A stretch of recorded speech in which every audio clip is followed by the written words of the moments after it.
ஹாஸ்டல்ல இருக்கிற பசங்களை பார்த்தா பொறாமையா இருக்கு. இங்கேயே இருக்காங்க. ஐயா, என்ன அர்த்தம்? எங்களை பார்த்தா உனக்கு எப்படி தோணுது? என்ன வந்ததோ அருவருப்பான உங்க மூஞ்ச பார்த்தல. ஆன்யா, இங்க இருக்கும்போது நீ தேவையில்லாம கத்தவே கூடாது. ஓகே. அப்பா, இவங்க ஒண்ணுமே போட்டுக்கல. நமக்கு 1 இயருக்கு முன்னாடி கல்யாணம் ஆன மாதிரி எனக்கு தெரிஞ்ச ஜட்ஜ் வச்சு சர்டிபிகேட் ரெடி பண்ணி வச்சிட்டேன். மிஸ் மேட்சோட எட்ஜில் இருக்க இவர்தான் அந்த ஜட்ஜ். அவன் இங்க நான் தானே. கை பிடிச்சுக்கோங்க. உனக்கு ஓகேனா கை பிடிச்சுக்கிறேன். இதெல்லாம் பாக்கும்போது சின்ன வயசுல என் தம்பி தான் ஞாபகத்துக்கு வரான். பலமா அவனை ஹக் பண்ணதுல பாவம் அவனோட 2 வெலா எலும்பு உடைஞ்சு போச்சு. நான் தான்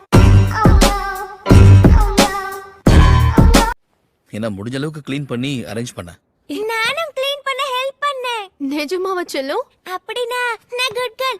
நீ ஹெல்ப் பண்றங்கிற பேர்ல பக்கெட் தண்ணி தள்ளி தானே விட்ட. கம்பெனி சீக்கிரத்தை வெளியே சொல்லாதடா.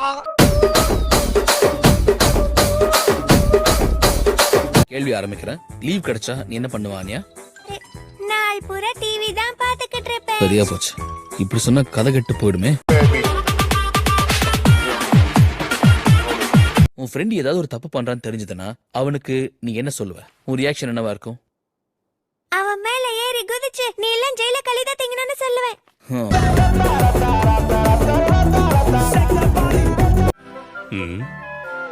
நம்ம ஃபவுண்டரோட ஸ்டாச்சுவுக்கு அவங்க மரியாதை கொடுக்கறாங்க. டார்கெட் ஆசைப்படுறத செய்யறதுல எனக்கு எந்த கஷ்டமும் இல்ல. செஞ்சு காட்டுறேன். உண்மையை சொல்லணும்னா இந்த ஆள் யாரு என்னன்னே எனக்கு தெரியாது.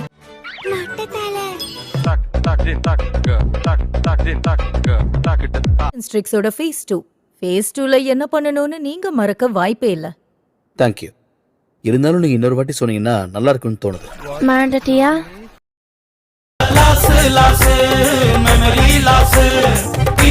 என்னவோ தப்பான ஸ்கூல்ல விட சேர்க்கறோம்னு தோணுது. நம்ம ஸ்கூலுக்கு அவமானத்தை கொண்டு வந்தது யாருன்னு தெரிஞ்சுக்கலாமா?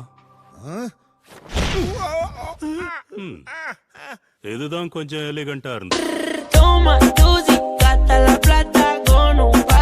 அங்க என்ன பாத்துக்கிட்டு இருக்க? பயந்துட்டியா? என்ன பாரு. இங்க என்ன நடக்குது? நான் கைய தூக்குனேனா பின்னாடில இருந்து வந்து மோதிக்கிட்டா சார். கமெண்ட் பண்ணுங்க, லைக் நிறைய போடுங்க, ஷேர் பண்ணுங்க, மறக்காம சர்ப்ரைஸ் பண்ணுங்க.